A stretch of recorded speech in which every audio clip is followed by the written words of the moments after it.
Woo!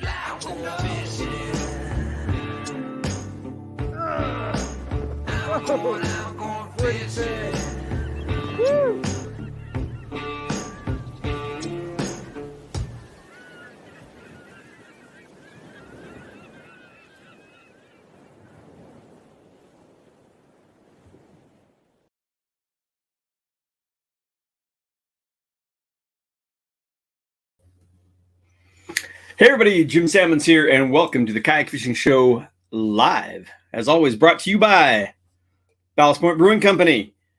And today, in honor of all the great things that have been going on with my Padres, we're going to have the Swingin' Friar Ale, Hoppy Pale Ale.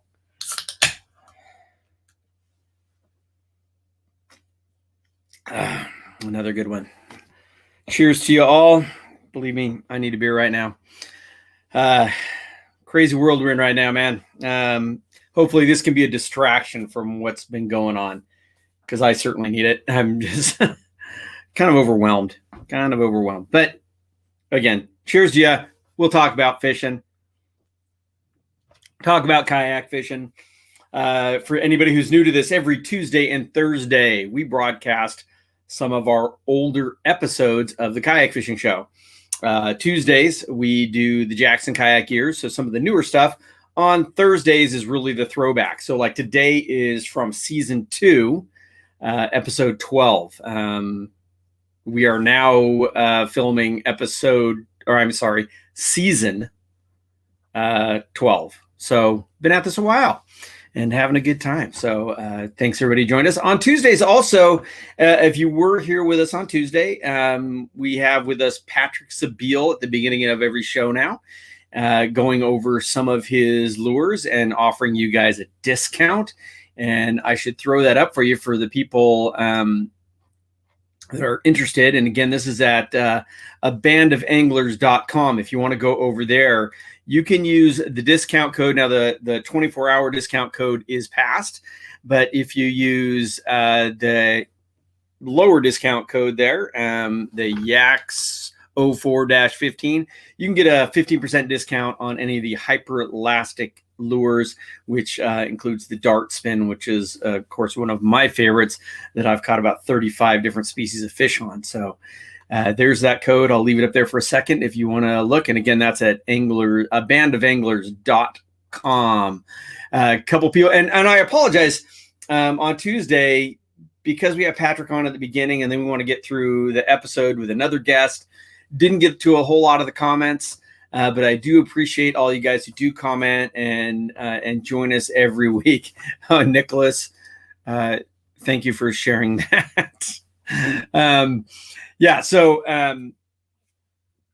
I said, Patrick, I told him we'd give him 10 minutes, and I know we pushed into 15, but trying to rein Patrick in into a shorter time period is always tough. He is so knowledgeable. He's got so much stuff to share. He's so passionate about fishing and about his products. Trying to rein him into a shorter amount of time where we can actually squeeze in questions and stuff can be tough. So, on those episodes, we may not quite get in as many questions.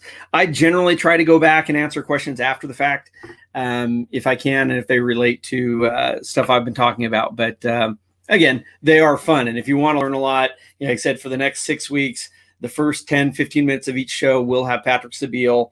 And at the end of those 6 weeks, we will be giving away a Patrick Sabile hand-picked package of lures, $150 gift assortment of lures, handpicked by Patrick for your type of fishing. So that's pretty cool.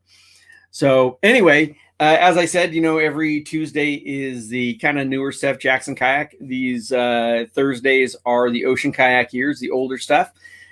Today's episode, I actually couldn't get a hold of the guest who was on the shoot with me. But it was my friend Ed Howerton, and we traveled down to Anglers Inn down at Lake El Salto, basically down in Mazatlan, world famous bass lake. If you guys know me, I'm not a huge bass angler, but anytime you can go to some place that is that well known and go and catch a lot of fish, it was certainly fun. And the things, and I say this all the time about Anglers Inn, is I don't think you'd go anywhere and have better customer service. They literally, when you arrive, they they take down your name, they take your picture, and it's hung on a wall where the staff are, so they all know your face, your name, so they all greet you by name. They write down your favorite beverage, they write down how you want your coffee. So in the mornings, you get up to a little knock on the door. Mr. Jim, it's time to get up. I have your coffee for you. And like maybe a little Danish. So they'll get you up with your coffee in a Danish, and then you go and have some breakfast, and then get you out to your boats to go fishing. You come back in at lunch. They meet you at the dock with a platter, usually with your favorite beverage. So if you have a favorite beverage, if you say it at the beginning of the week, you're pretty much going to get that beverage every day of the rest of the week. So if it's a rum and Coke or a margarita or whatever, they meet you right there. It's right as you're stepping off the boat, and they don't let you touch a thing. As far as your gear or anything, they take it for you and haul it up there for you. It's amazing customer service, and El Salto is just a phenomenal bass lake.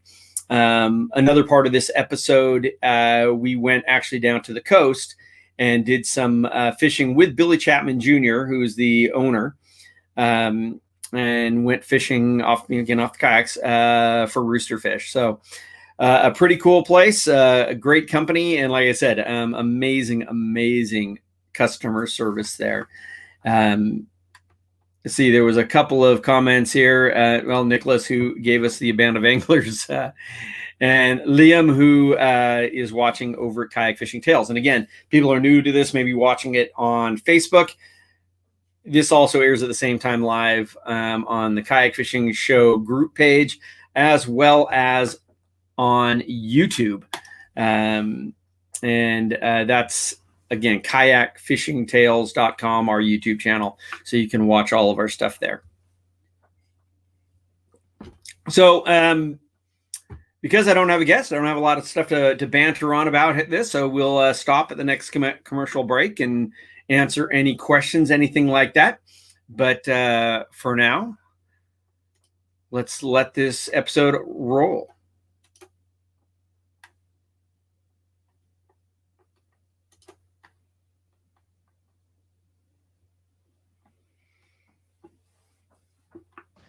This week on the Kayak Fishing Show, we're rocking Mexico with Anglers Inn.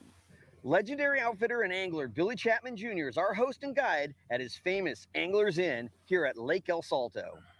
We're learning everything we need to know about catching trophy largemouth. And after that, we're checking out his offshore operation and hunting down one of my favorite fights from the kayaks, Roosterfish in the Boiler Rocks. Stay tuned. Billy and his crew are going to show us how to kayak fish in style. At the forefront of any sport, you inevitably find someone pushing the limits. While kayak fishing has been exploding in popularity, Jim Salmons has been doing just that. Yeah, look at these. Nice. From the seat of his ocean kayak, Jim challenges the world's top game fish and puts his kayak fishing skills to the ultimate test. Never fought a kayak, have you, fish? From freshwater to saltwater, Jim's mission is simple: to discover the best fishing destinations in the world and prove that anything is possible from a kayak.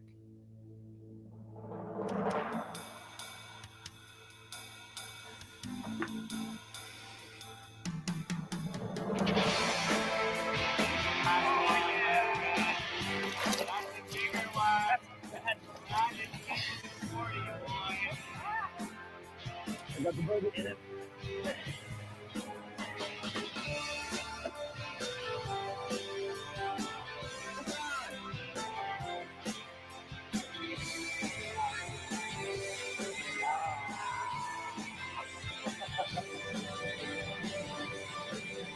Oh yeah.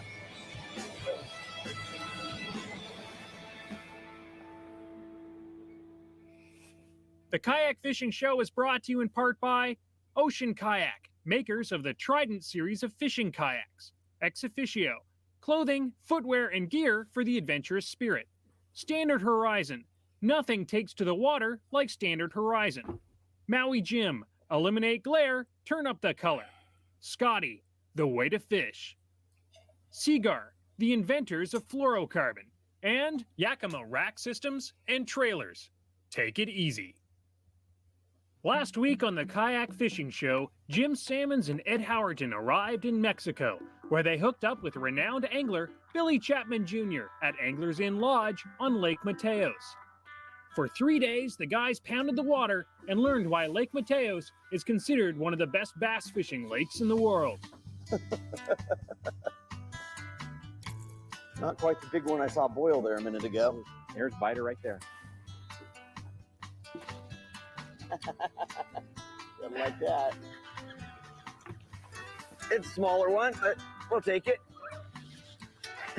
Oh. Uh-oh. Although the guys caught countless 4 to 6 pound largemouth, they still haven't caught the 10-pounder they're after. So this week, Billy is taking the boys to Lake El Salto, a 3-hour drive south of Lake Mateos.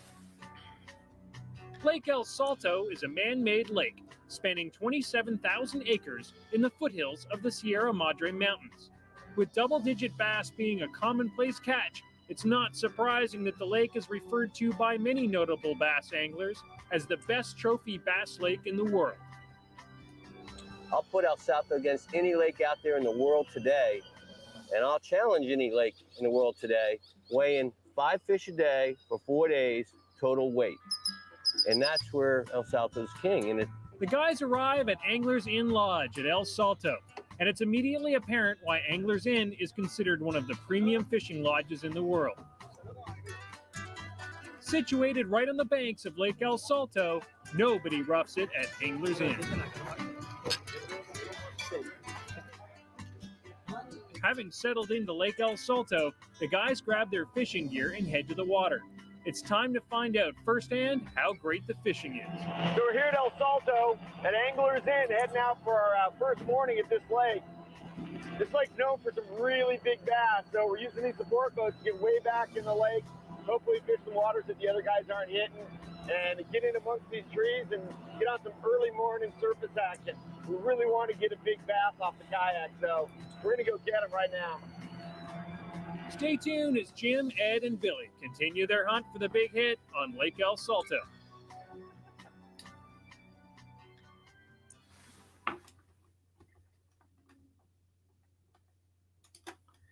Yeah, so we talked about being at Mateos, and originally that episode we aired a few weeks ago. As far as I know, that lake has been drained. It's no longer in existence, which is a shame. But there was a cool river behind it. We fished that. I mean, it was a super, super cool place. Now, as I say, I always say, it's like I'm not really much of a freshwater guy and, not much of a bass guy. I really wasn't back then.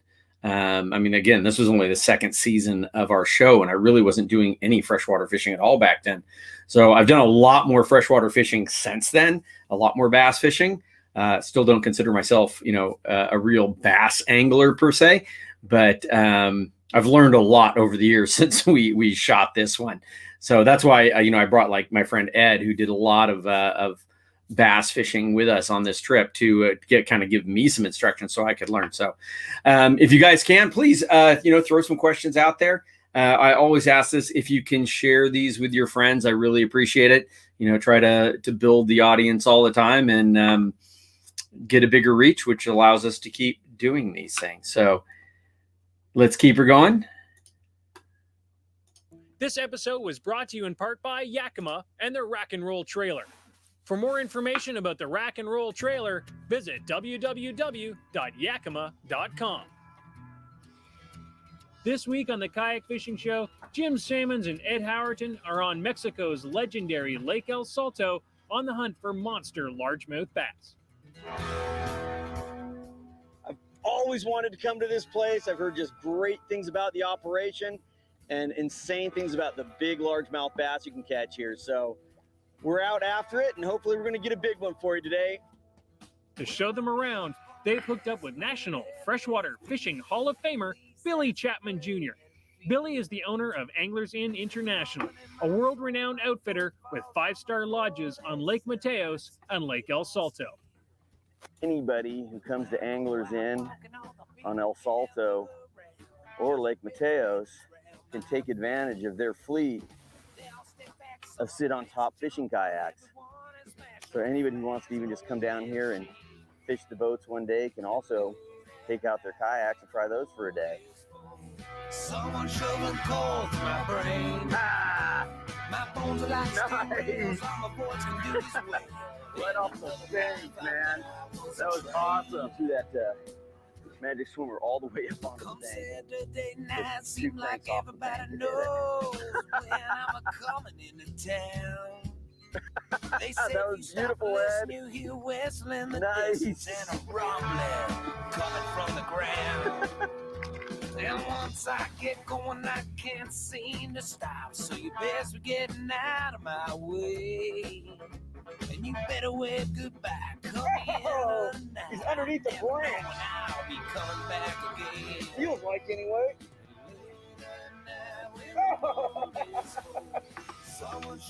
Yeah, he was underneath the branch. Went under it and jumped on the other side of it.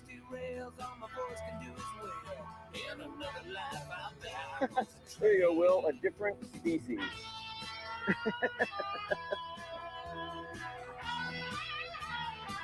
Catfish. Coolest things about the kayak we always talk about is the advantages of fishing where boats can't always get to. And real skinny water and thick coverage, thick kelp. And this is one of those times, you know, we're in amongst these trees and getting right up against shore and really getting into areas again that the boats just can't get to. Yeah, that's a good fish. I don't know if that's the key to El Salto's success, but 100% pure Florida strain bass were flown in from Houston. Me and my father brought them down in, like I said, in 1985. There you go. And just sat back and let them grow. Like it, huh? And boy, did they grow. They're short and they're That is definitely thick. a better one. Maybe my biggest. If you're looking for your 10-pound bass, El Salto is one of your best bets in the world today. Yeah, man. With a great first day under their belts, the guys head back to Anglers Inn to wind down and prepare themselves for the next day. As usual, a fresh margarita is ready for them as they get off the boats. Billy never misses a trick. I mean, I'll tell you honestly, I've never been anywhere where the service was so incredible. I mean, the guys were there to help you. They were never in the way, but always there to help you like that. Service is our focus. You know, I've always felt it as an outfitter that's one thing you can always guarantee in a trip. There's no reason why you can't supply service.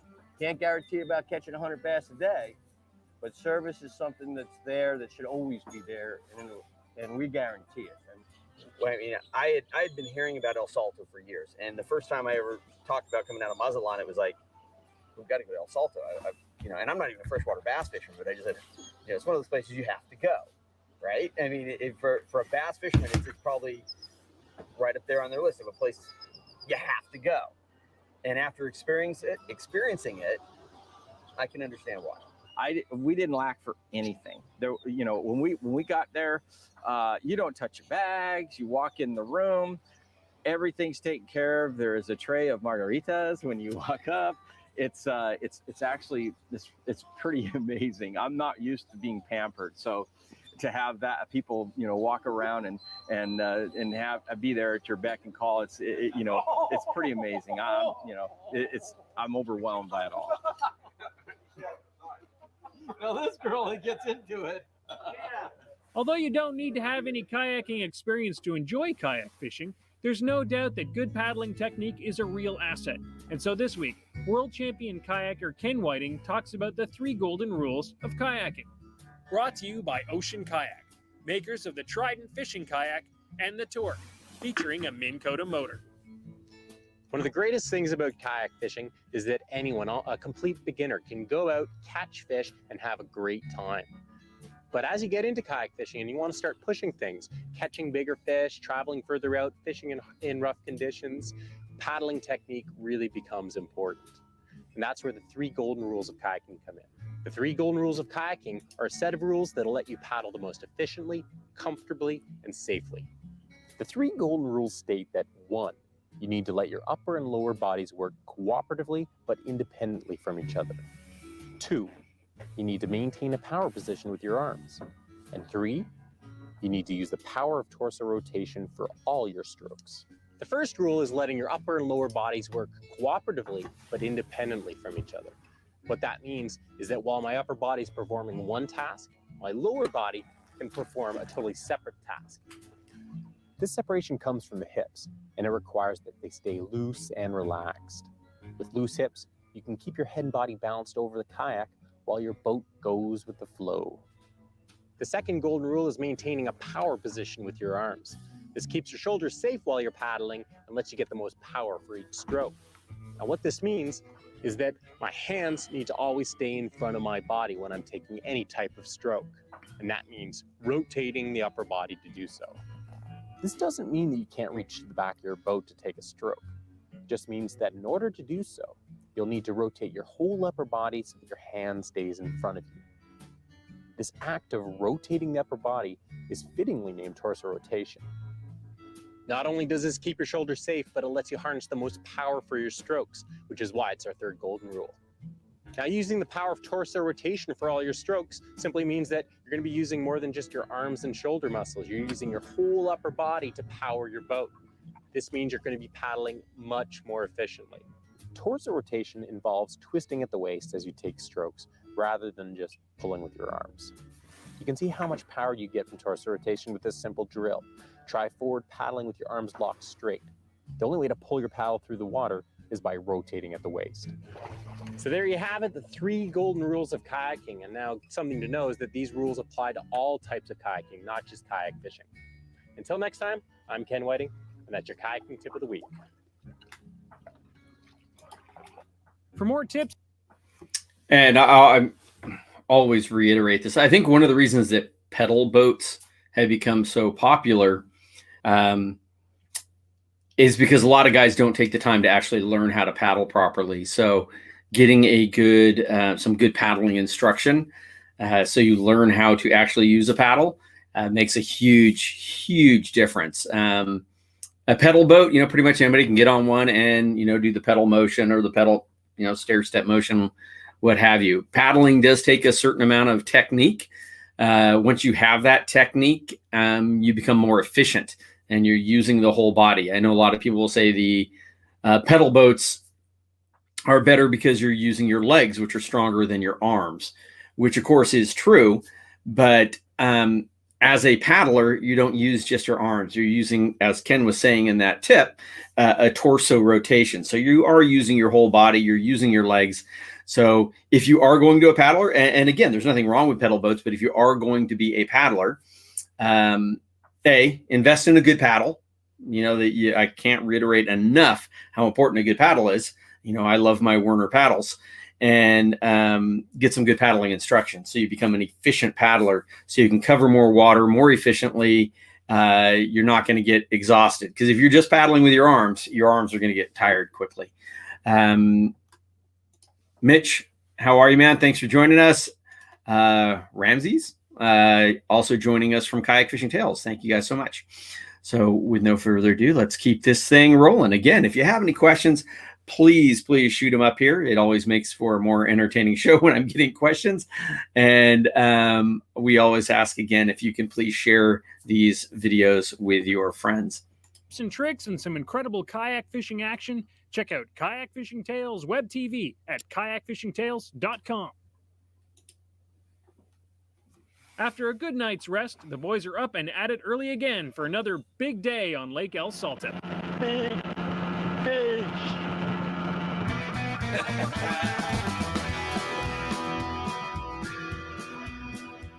Well, there ain't nothing better than a Saturday night. Anything that happened in neon lights. Shave your face, comb your hair, look there on the west. Late back, bay check, fresh pack of cigarettes. Stick with me, you see new boots on my feet. Hair gone, cap gone, feel like $100.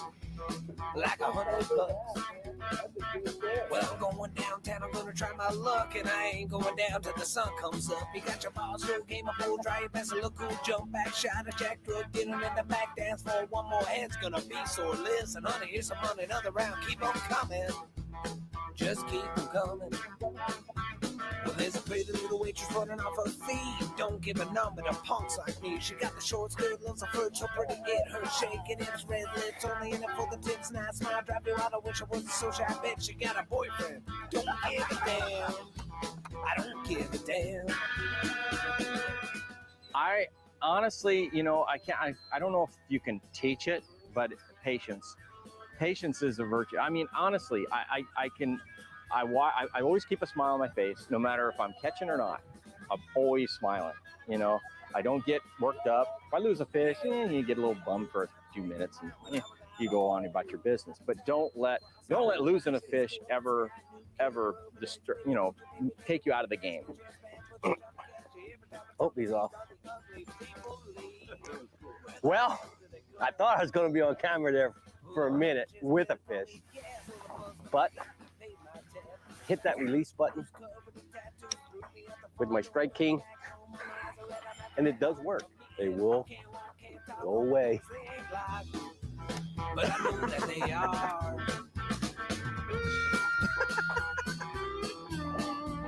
These are fun fish, though. You hit it on the fall. Yeah, Billy. Stay tuned. When we come back, Jim, Ed, and Billy change things up as they head to the big city of Mazatlan to hit the Sea of Cortez in search of monster roosterfish in the boiler runs. Yeah, boy!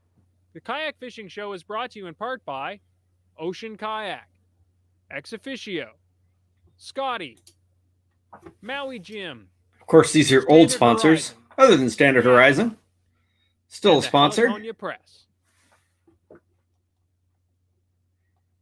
So I don't think we ever ended up catching a really big one on the trip, but I mean, you can see we caught some quality fish, but we caught a lot of fish. I mean, it was absolutely amazing fishing. The Kayak Fishing Show is brought to you in part by Standard Horizon and their new HX851 handheld floating VHF radio with GPS.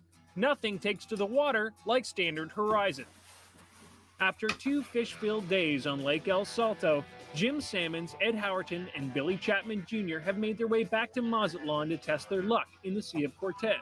Pretty cool. I like the expedition part of it. You know what I mean? It could go good, it could go bad. You just never know. Now we just got to find the fishies. Word has it that a recent storm has scattered the big schools of fish, but the boys remain optimistic. Well, we just made a really long boat ride out to the fishing grounds. I think it took 3 minutes. Easily paddle. Anybody can fish here off a kayak just paddling straight out. We are about to get into some fish here. It's going to be crazy.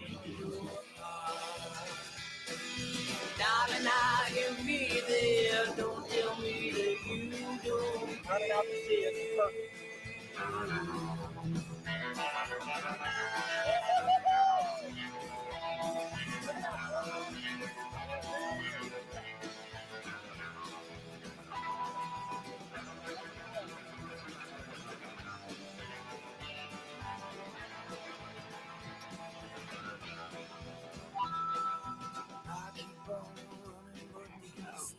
Look at that bad boy. Showed us to do. All of us hooked up. Many times it was all of us hooked up at the same time. Jacks, nice sized roosterfish, and the beautiful cabria coming out. I mean, what a fight those are. Come up, hit your bait, run straight back to the rock. And again, there's an advantage of a kayak, right? Fish goes up, goes right underneath the rock, where a boat's going to be stuck over here trying to pull that thing out of the rock. We just slide over to the other side, pull it out from the other side. Exactly. And we were able to land fish that maybe a boat fisherman would have been able to land. I believe they couldn't, to be honest with you. Yeah, baby. One of the reasons kayak fishing has been booming in popularity is the fact that it makes targeting even the smallest fish more fun. But some anglers love to get their adrenaline going by targeting big fish. And so that's what world-renowned big game angler Jim Salmons is going to look at in this week's Kayak Fishing Tip, Brought to you by Standard Horizon and their new HX851 floating, submersible, handheld VHF radio with GPS and waypoint navigation. I can tell you from personal experience that catching big fish off your kayak will get your heart pumping and your adrenaline flowing like no other type of kayak fishing. But big game kayak fishing isn't for everyone. Not only is fighting big fish from a kayak more physically taxing, but it can be dangerous since you're so close to water level. With that said, if you're still interested in catching big game from a kayak, here are a few things that you should know. First off, do your research. Make sure you know what to expect before you get that big fish on your line. Or better yet, hire a guide who has experience with those fish. When it comes to big game kayak fishing gear, you don't really need to have big, heavy gear, because in a kayak, you just can't put that much pressure on the fish anyway. But make sure it's top quality, because you may be on that fish for a real long time. I generally like a rod to be long enough to reach around the bow of the kayak in case the fish runs under the boat. In most cases, a 7-foot rod works great. But if I'm going after big tuna, I'll jump down to a 6-foot rod because I'll know I'll be needing the pulling power. As far as your line goes, because I'm usually using smaller reels, I'll load them up with 60 to 80 pound braided line and then put a top shot of 60 to 100 pound fluorocarbon leader. For the end game, make sure you have the appropriate landing and releasing tools and that the deck of your kayak is as clear as possible. Once you get that big fish on the line, your actions are kind of going to be dictated by how the fish acts. Is it running straight out, or is it a fish that goes straight down like a big tuna? You can fish a much tighter drag than you may be accustomed to when fishing from shore or a boat, because the fish will actually be pulling your kayak in tow. So you're really not pulling as hard on the fish as you may think. In fact, I'll often drop my feet into the water over the sides of the kayak to increase the drag of the boat. Of course, this tightening the drag theory doesn't always work when you have a fish that runs straight down. In that situation, you may need to back the drag off. That's where a lever drag reel really comes in handy. Although tiring, a long fight on a big fish is really the easy part. Things can get really tricky and dangerous in the landing stages. How you land the fish will depend on the type of fish you're hooked into, the regulations, and whether or not you're planning on keeping or releasing the fish. Whatever type of fish you're landing, the best way to protect yourself is to take your time. Make sure that fish is good and tired before you bring it up to the kayak and attempt to land it. When it's time to land it, having a buddy on hand will be a huge asset, not only in landing the fish, but also in reviving and releasing the fish. In fact, in many cases, you really should have a powerboat on hand for support during the landing and releasing stages. Although you should always be wearing a PFD and have basic safety gear on hand, like a VHF radio and a cutaway tool, make sure you don't leave your common sense on shore. It's easy to get caught up in the excitement and thrill of catching these really big game fish off your kayak. But it's very important that you don't get so caught up in the excitement that you lose sight of the real dangers that are there. Sometimes it's best not to try to land the fish, bring the fish up close, and cut the line as close to his mouth as possible and keep yourself out of danger. Until next time, I'm Jim Sammons, and that's your kayak fishing tip of the week. For more tips and your chance to win a fantastic kayak fishing package that includes an Ocean Kayak Trident fishing kayak and ex officio clothing,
Lost audio.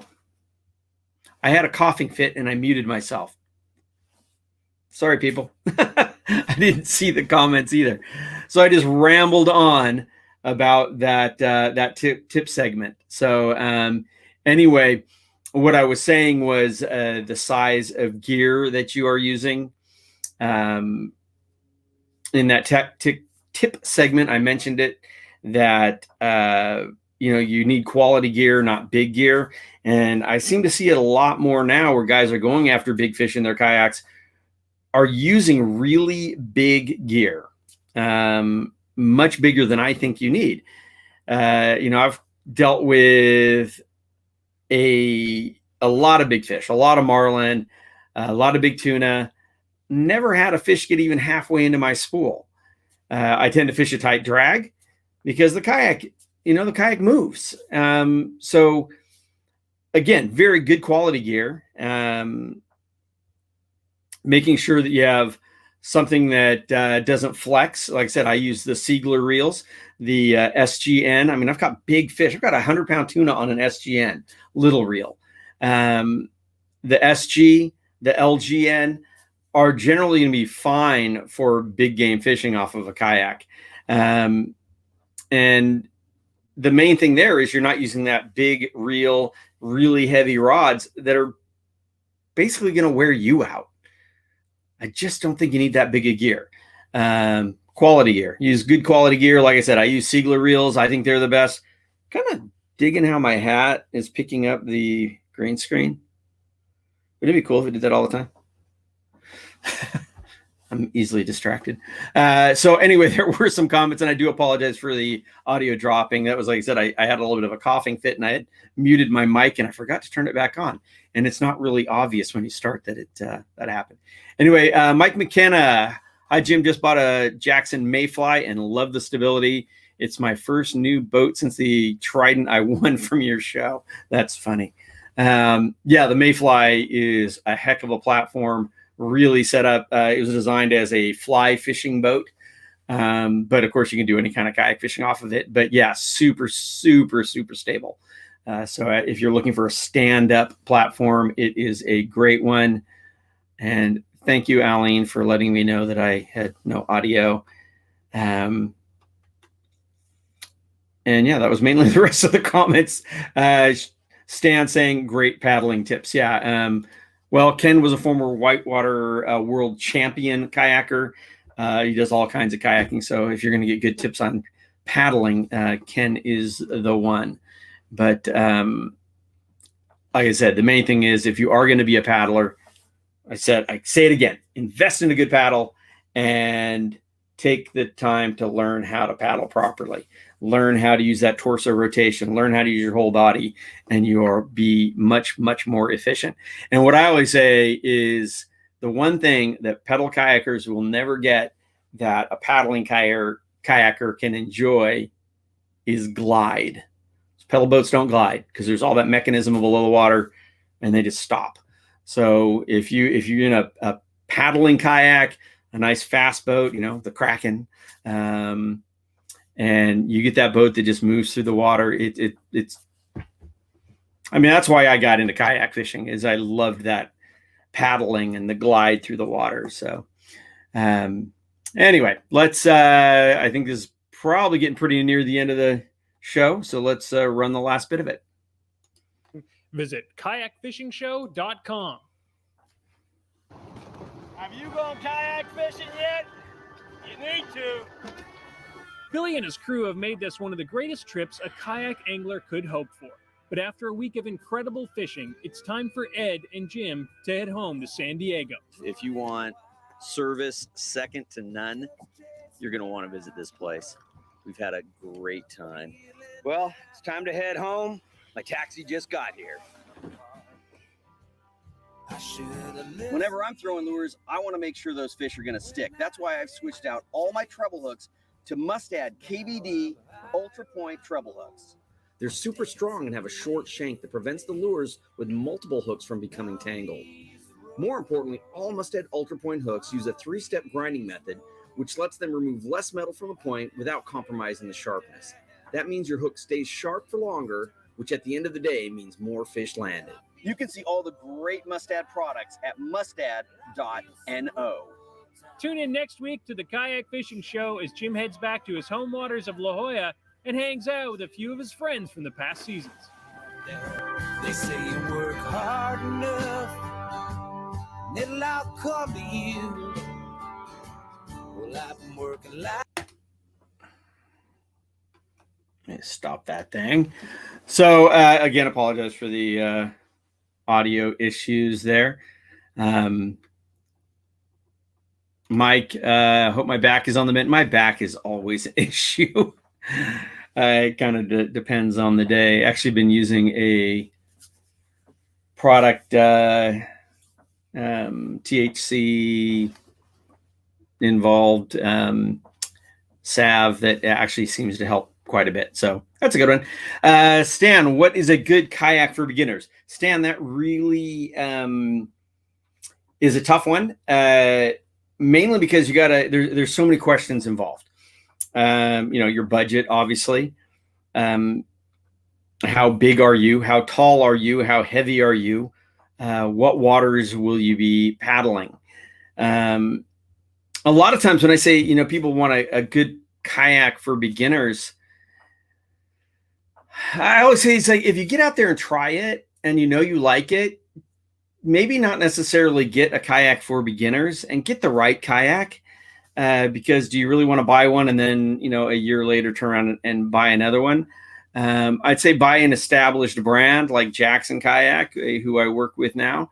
You're going to get, those kayaks are designed with the input of kayak anglers. They're not like knockoffs, some Chinese brand or anything like that you're finding in a big box store. So a lot more thought has gone into the design. But again, do you want to paddle? Do you want to pedal? Do you want to go distance? Do you want to go offshore? Are you fishing in a small pond? So there's so many variables on what is the right kayak for you. Speed versus stability. Do you want to stand? When I'm fishing offshore, there's really no reason for me to stand. I don't need a kayak that I can stand in. I want a kayak that moves through the water quickly. If I'm in a place where I'm bass fishing, like in this episode here where we were at El Salto, I would not have selected the kayak we have there. But back then, that was the kayak that was available. With all the kayaks we have now, I would have selected a kayak that was more standable, for sight casting and a little more precise casting when you're standing up. So a standable boat is very desirable when you are doing that type. When I'm fishing the flats in Louisiana, Florida, I like a stand-up kayak. So having that, discovering what kind of water you're going to be on. And then I'll be straight up honest with you. I mean, I've been guiding for a long, long time. And there are certain people who are inherently unstable. I mean, you put them on the kayak and within the first couple minutes, it's like, wow, we may have an issue today. And that was a big problem back in the day when all of the kayaks I had were long, skinny, fast paddling kayaks. Well, now you can get those people in a boat that, you can stand up and dance on some of these kayaks. They're so wide and stable. Don't necessarily want to paddle them 20 miles, but, they're going to feel more comfortable. So for me, having surfed most of my young life, being on a board that's moving a lot and all that was never an issue. So I always like long, skinny, fast kayaks, but they weren't super stable. But like I said, now there's a kayak, and don't get dissuaded. I mean, based on size or anything, there is a kayak or fishing vessel for anyone. I mean, I absolutely love my Blue Sky Boat Works, that Angler 360. I mean, the high seat on it and the swivel seat and being able to stand up and turn around. And I mean, it's such a cool boat. So the main thing is if you can, and I know during COVID it's difficult, but get out there and try some different boats. And that was a long-winded answer. Hopefully that helped. What is this? Donald, do you have a favorite brand of rod or does it depend on the situation? Well, I do. I mean, I use Century rods. They are insanely light and very, very, very powerful. They're quite expensive. Here locally, I mean, Seeker rods are absolutely amazing. But I do like, I'm not going to lie. I mean, I don't even have a rod sponsor. I've got a lot of fishing rods, and they're just a mix mash. It's more about finding the right rod for the type of fishing I'm doing. But, you know, I don't like to go cheap on a rod at all, because it is your connection to the fish and sensitivity and the lightness and everything else. Well, Tom says Pelican kayaks, how are they? And Mike McKenna answered it, no on Pelican. Well, again, if it's going to get you on the water, and that's the boat that's going to be in your budget, then by all means, get a Pelican. You know, if it's going to get you on the water, and you know, again, if it's the right boat for the waters that you're going to be fishing, that's fine. If it gets you on the water, and then you can say, okay, I really am into this, and then I want to upgrade to that next level of a more well thought out design, a better paddling boat or a better pedaling boat or whatever the case may be. Excuse me. I said, if it gets you on the water and you're having a good time, that's the main thing. You know, I've always said, it's like, don't let anybody tell you how to have a good time. You know, go out there and have fun.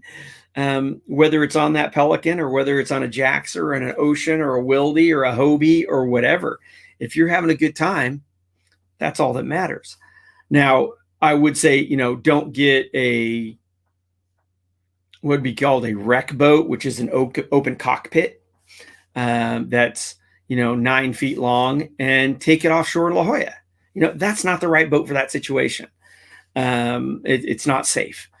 But again, if you're fishing small lakes and, you know, smaller bodies of water, and it's a worthwhile boat, then by all means, if it gets you on the water and it gets you into kayak fishing and you're having fun, that is the most important thing.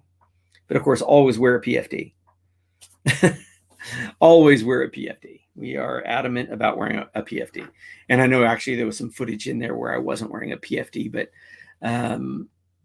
both of those situations where you see me in this where I wasn't wearing a PFD were where we were on a shoot and we shipped everything down and our PFDs didn't arrive. So any other time you see me on the water, I'm wearing a PFD. So, you know, be safe, get some good instruction. If you are new to it, you know, again, get that instruction, know the basic safety stuff, know how to do a self-rescue. You know, I can't tell you how many guys I've had out on the water, or guys that I've had to paddle up and actually rescue because they've fallen off their kayak and they don't know how to get back on. So take the time to learn how to self-rescue, wear that PFD, wear the proper paddling clothing. You know, you're not wearing a heavy cotton shirt like this. You're not wearing jeans. You're not wearing boots. You know, you're wearing paddling clothing, stuff that wicks away moisture, stuff that dries quickly, stuff that doesn't hold that moisture and doesn't get super heavy. And of course, the right clothing going by the conditions. It's wintertime. It's cold out. So depending on where you are, you should be either wearing a wetsuit or a dry suit or dry gear, but proper paddling attire. And again, always that PFD. So looks like that is about it on the questions for right now. I do appreciate you all being here. Again, remember, we're trying to get back on schedule, with the new year, back to our every Tuesday and Thursday. So we will be back here next Tuesday with Patrick Sabile again opening up the show. And let me throw this up there one more time at abandofanglers.com. You can go there right now through the rest of the week and get a 15% discount on any of the hyperlastic plastics use the discount code that you see right here, YAX04 for 15, and that'll get you 15% off of their products for the rest of the week. And again, at the end of our 6 weeks, we will be doing a custom hand-picked $150 gift assortment of lures from Patrick Sebile, as well as a autographed catalog. So, Patrick is a good friend. He's a super passionate guy. If you tune in on every Tuesday, he's there for the initial 10-15 minutes of the show, going over his lures. Each week is a different segment of his lures. Last week was hyperelastic. I can't remember what next week is. Excuse me. But the guy is super passionate, super knowledgeable about fishing. He has like 1,000 species of fish he's caught or something crazy. So we always enjoy having Patrick on here. And so he's on for the initial 10-15 minutes of each show on our Tuesday episode. So until next time, I hope you guys, again, please share these with your friends. Again, we're trying to build up our audience again. It's kind of waned because we kind of backed off on doing shows. So trying to get them going again. So if you can help us out by sharing them, I really, really appreciate it. So anyway, if you are going out on the water, please remember to always wear your PFD and keep your paddle right side up. Y'all take care. Have a great weekend.